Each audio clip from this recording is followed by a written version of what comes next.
Manager Nina Vetter, and this is our Facebook Live. I haven't been with you for a while, so it's good to get back and in the seat to talk about what's going on and happening around Gresham with Facebook Live.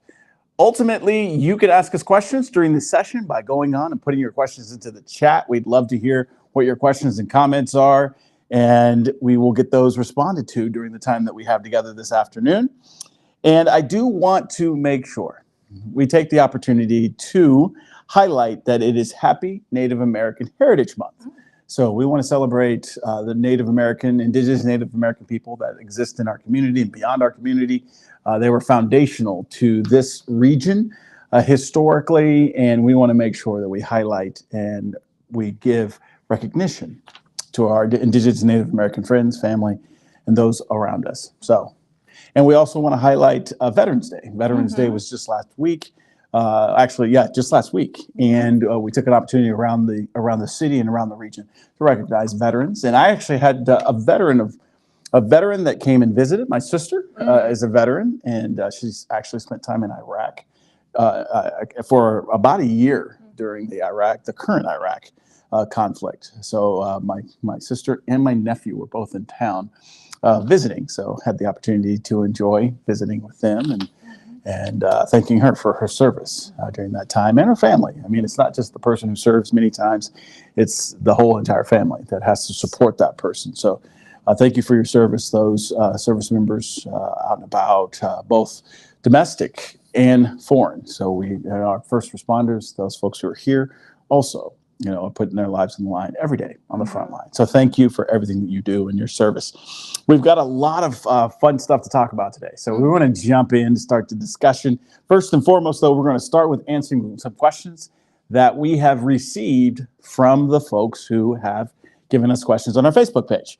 I'm going to start off with a critical question that we received. And this came from a person by the name of Brian Cooper. And I believe that is the former Mayor Brian Cooper of the city of Fairview. And his question was, and I want to make sure I read it clearly, what is your real opinion of Troutdale Mayor Randy Lauer? So it's a great question, Mayor Cooper. And I just want to say that Mayor Lauer is one of my favorite mayors of Troutdale.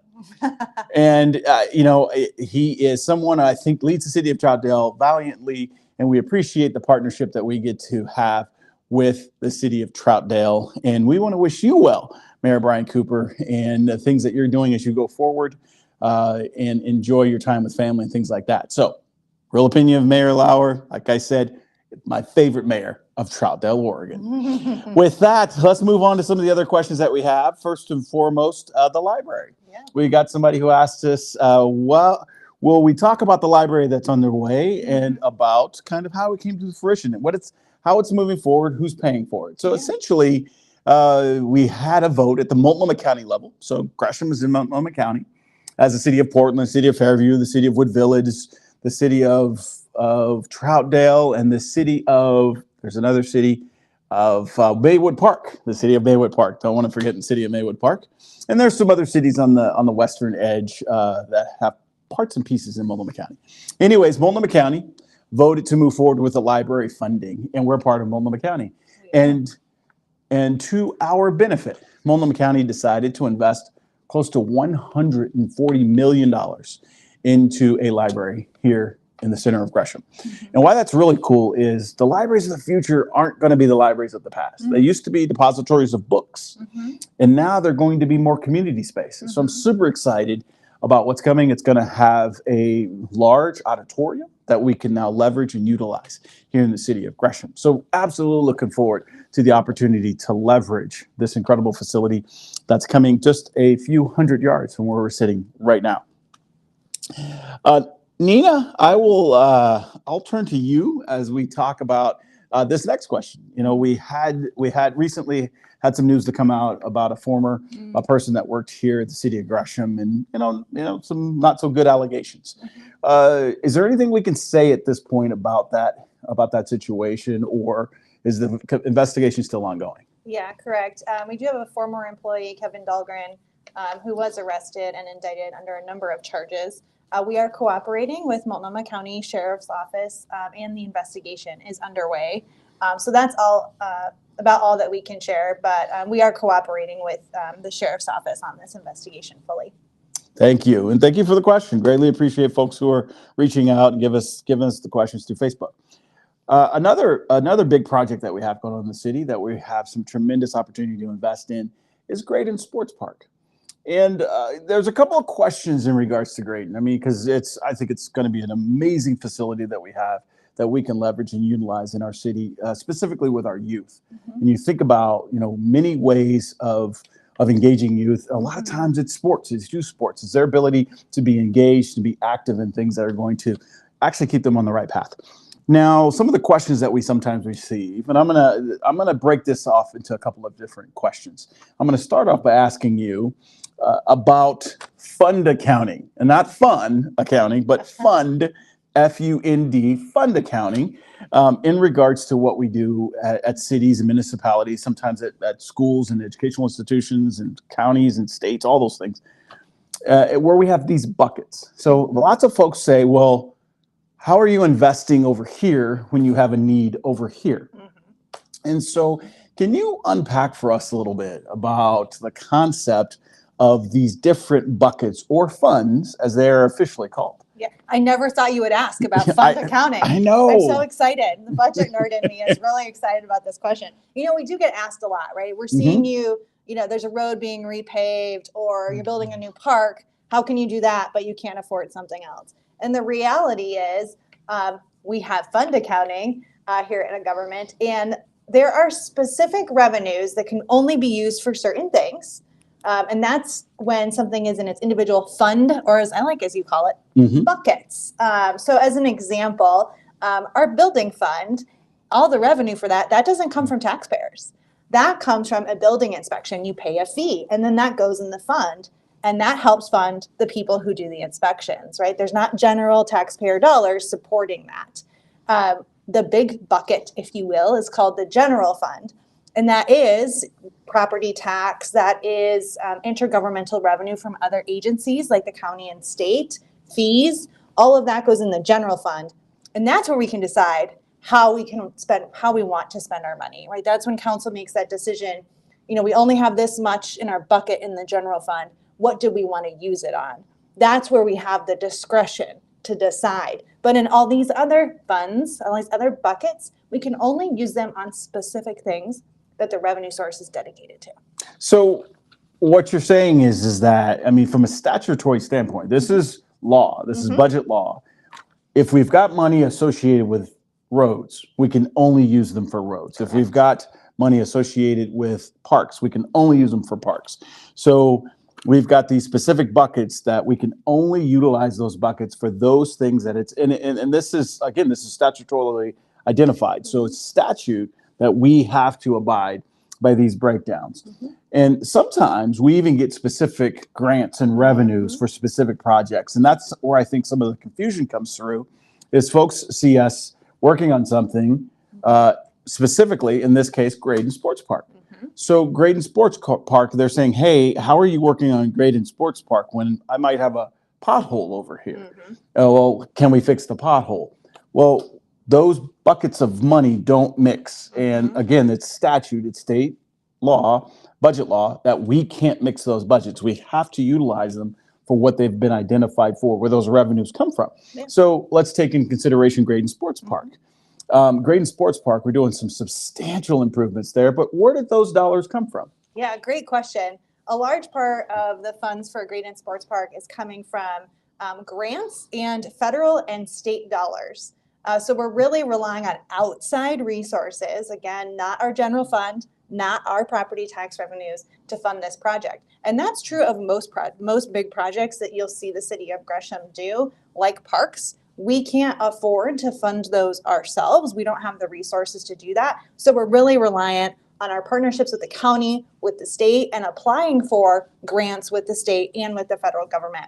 And we're very thankful for the support of both our federal partners and our state partners for these grant dollars that, like you mentioned, are specifically only for Graydon Sports Park. So they must be used on that project. And it really wouldn't happen without those dollars, because we can't do it otherwise. So the outside funds are really making this project happen for us. So, and some people might ask, well, why does government do that? Why does government at each of the different levels have these specific buckets?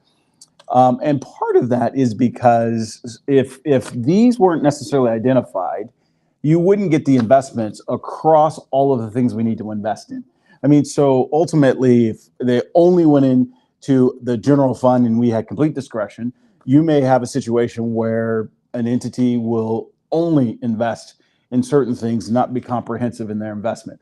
And we know, take public safety, for instance, our Safe Gresham initiative.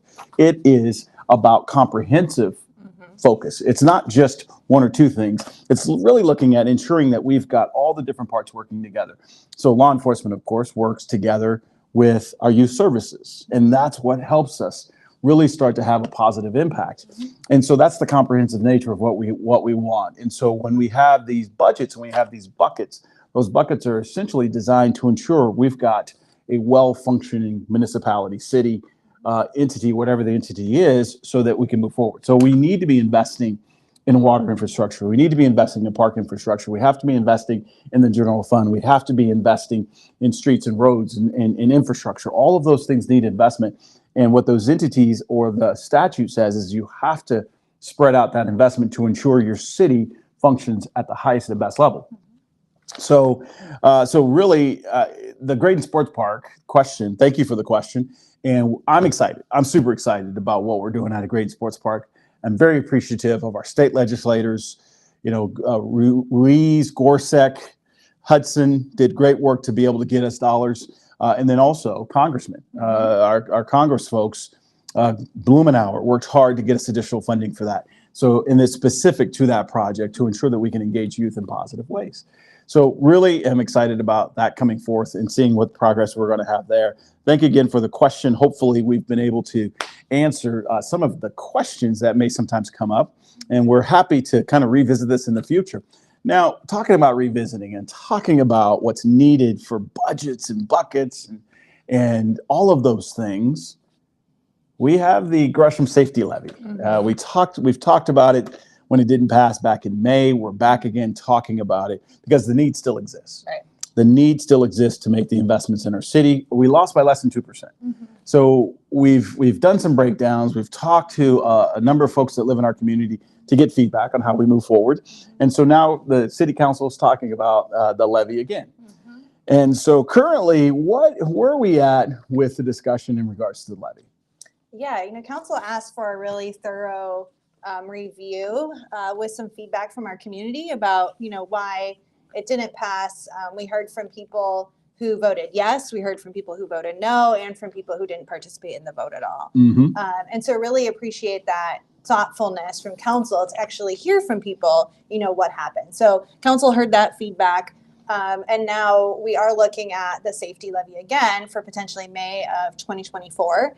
Because like you said, the need is still there. The reality is we're still facing the same budget challenges that we were in May. So that situation has not changed. We still need to make more investments in safety to improve safety in our community. That still remains fundamental, and I know that's still a priority of our council. So we will be revisiting this, as you said, this month and in December.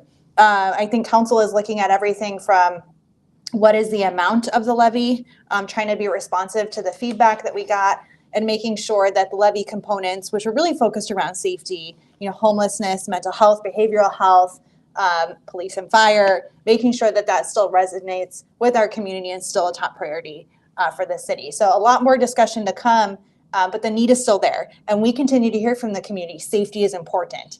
How can we make sure that we as a community are able to preserve our quality of life, that we still have great services, and really we need more resources to be able to do that. So we've been talking about the levy. We've also been talking about the fee. We currently have the police, fire, and parks fee.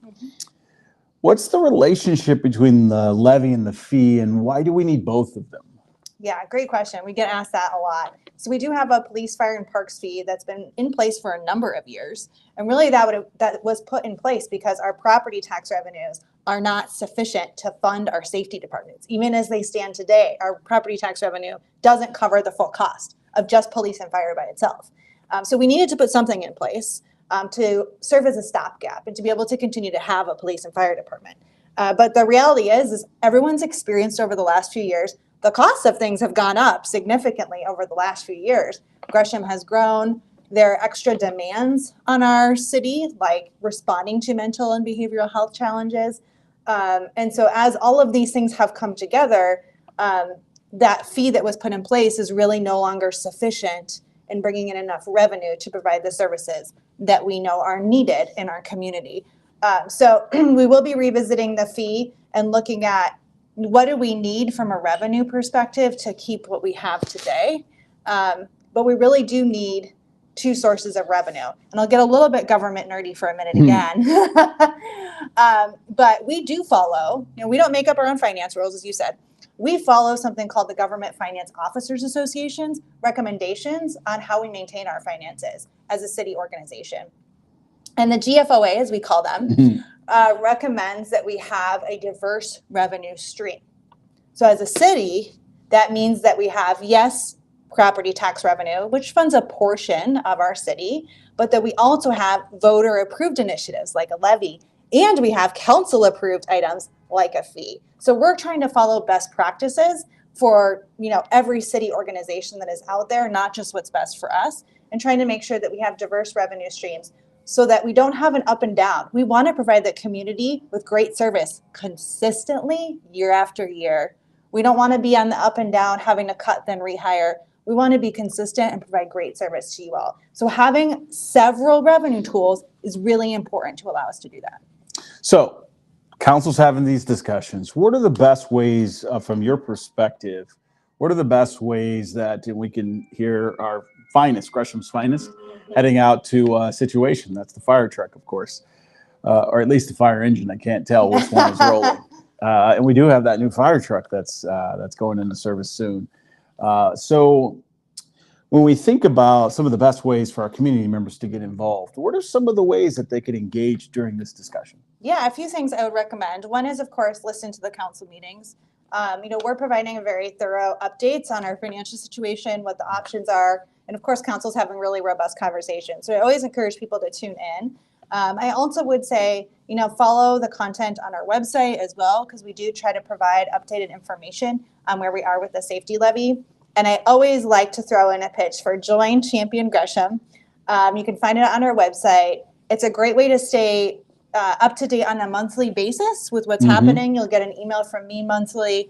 You'll have opportunities to engage with staff. So if you want to get even more involved, that's another great place to go as well. I mean, just for the opportunity to get an email from Nina every month, I'd be signing up for Champion Gresham right now. Go to Champion Gresham, get signed up, get those emails, and learn more about GFOA. That's the GFOA, the Government Finance Officers Association. You got it. GFOA. GFOA. Oh, we got a question. We don't have a question. I thought we had a question. We won an award. We did. Thank you for that. Speaking of GFOA, we have a really awesome finance staff here at the city. And we just did win an award for our financial reporting after our most recent audit by GFOA. So a big thank you to our finance staff. We really do have great systems here at the city to make sure that we are taking care of our finances really well. So it's just a great kudos to the team here. Now, so I'm gonna go government nerdy this time. So ultimately, when people, some folks may ask, well, are we doing a good job? There's really no litmus test, no opportunity for us to gauge our budget and where our budget should be per se, except for if we see like-sized cities. So if you have a number of cities our size, what's their budget sizes? We already know ours is substantially smaller than many of our sister cities in the state of Oregon, so substantially smaller. That's not what I'm referencing at this point. But the GFOA gotten an award there. We have consistently had incredible annual audits, which is a tremendous amount of work to have no findings on any of our audits. As a matter of fact, our auditors have mentioned a number of times throughout the processes, Gresham is a model city. And so our finance team does incredible work there to ensure that our tracking of the data, our tracking of the information, our presentations of financial statements is exactly how they should and could be. And it sounds like the Government Finance Officers Association also agrees. And so I think that should bring confidence to our community members that when it comes to tracking the information, when it comes to presenting and all of those things, we're doing an incredible job. And usually we actually have to go through the budget process every year. And those processes have been lauded by the folks who review our financial information. So a lot of great stuff is going on at the city of Gresham that we can be confident we've got all the right things in place. Great conversation about the levy. I look forward to having everybody's support come next May as this thing passes and we're able to do a better job of funding our city, making the investments in the right spots to ensure that we keep our community moving forward, keeping it well invested, working great, and also safe. So with that, we've already, I think, talked about many of the funding sources. I mean, that's something we were already going through kind of with those buckets and there's dollars specific to those buckets. So let's touch on, there's a question in regards to kind of what's going on in Pleasant Valley. So Pleasant Valley, southwest Gresham, lots of stuff going on. People ask me all the time, wow, that community is really blowing up down there. What's going on? And essentially, we've been working on Pleasant Valley for a long time. We annexed a big portion of it years ago, and now you can see all of the housing being built, all of the needed housing being built in Southwest Gresham and in what we consider Pleasant Valley. And we're doing a plan update currently, right? Yeah, so we did kick off several months ago a plan update to the Pleasant Valley plan. It was built, years ago. A lot of things have changed, as we talked about over the last 10 years, just a few things, including the market, right? And we want to make sure that our plan is still something that is responsive and realistic to the market and also reflects our community's desires as well. It's always important that we check in with the community when we're looking at plans, because this really is going to be for Gresham. So we, over the last few months, have done the market analysis. We also have conducted a number of community events, open houses. So big thank you. I know we've had a lot of people participate from the area. So big thank you to everyone who's come out, voiced your opinion and your thoughts on this. So we will be bringing forward the plan update to Planning Commission and Council later this year. And then, hopefully we'll see some great development come out of that plan update. And if I remember correctly, speaking of Pleasant Valley, I believe about 3 or 4 months ago, we are actually highlighted in one of the local periodicals about stormwater management down. I mean, so some of those things that aren't as exciting tend to be a little bit boring to most folks, but are essential and critical to the health and vibrancy of our communities. And, they were talking about how effective our stormwater management was in the Pleasant Valley area as we have expanded into that. We're building some of these bioswales that have been increasingly helping us out in regards to filtering water in ways that don't negatively impact our environment as we continue to move forward. So a lot of this stuff is passive type rather than having to be more active, which anytime you go from active to passive or from passive to active, you increase your energy utilization. So you're starting to use various forms of energy to clean those types of things. In the moments that we can allow nature to do what nature does, we're much, much, much better off. So it was really cool to read the article highlighting Gresham. And it's just, it's been really fun. I've been mayor now for almost 3 years. It's been a kick just watching all the fun developments that's been occurring. You drive around the city, down on Sandy Boulevard, there are a number of new industrial locations coming in. So it's fun to see that. It's fun to see Granger come in off of Hogan. So from a perspective of jobs, it's just been a kick to watch all of these things come together to make sure that people who live in Gresham can live and work family wage jobs here in the region. Lastly, talking about jobs, Microchip. Microchip launched an $800 million investment in the plant that's there on Stark. They're hundreds of millions into that project. They've hired, I believe, 300 or 400 people. And I mean, those types of things are the things that we want to continue to assist and work on to ensure that folks that live and want to work in Gresham can have family wage jobs. So a lot of great stuff going on that really benefits our community both now and as we go forward. So with that, I think if we don't have any questions, I think we're coming to the end of our time together. But there are lots of things coming up. We're as you can see, we're moving into the holiday season, or we've moved into the holiday season. I think we are. We're in it. I was surprised just yesterday. I was talking to somebody, and I looked. I was like, okay, Thanksgiving's got to be at least 2 weeks away.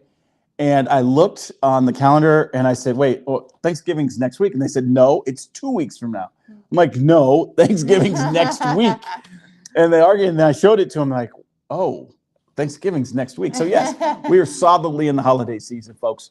So we really want you to enjoy your time with friends, family, enjoy the holidays.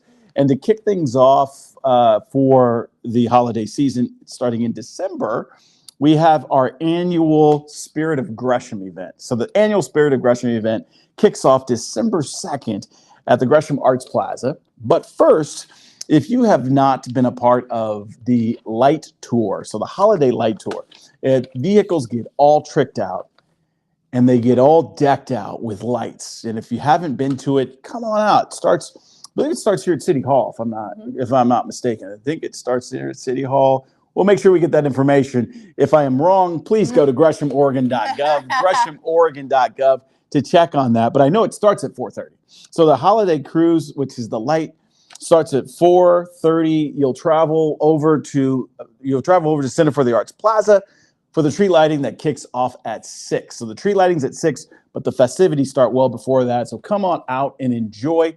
It's one of our great events that we utilize and have to kick off the holiday season. So again, December 2nd, I believe we start here at City Hall, but we'll confirm that. Make sure we get that on GreshamOregon.gov for the City Holiday Light Cruise that heads over to the Center for the Arts Plaza.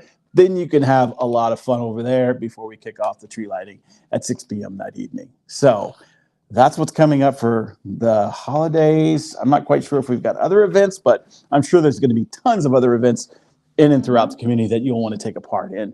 With that, Nina, anything else that you want to highlight before we allow these fine folks to enjoy this wonderful day outside? Well, I'll just add one thing. Speaking of the holiday, our police team has been really proactive, and we'll be participating in some holiday retail theft missions during the season. So while everyone's thinking about shopping and hanging out with their friends and family, our police department will be going above and beyond and participating in submissions to try to curb retail theft during this joyous time.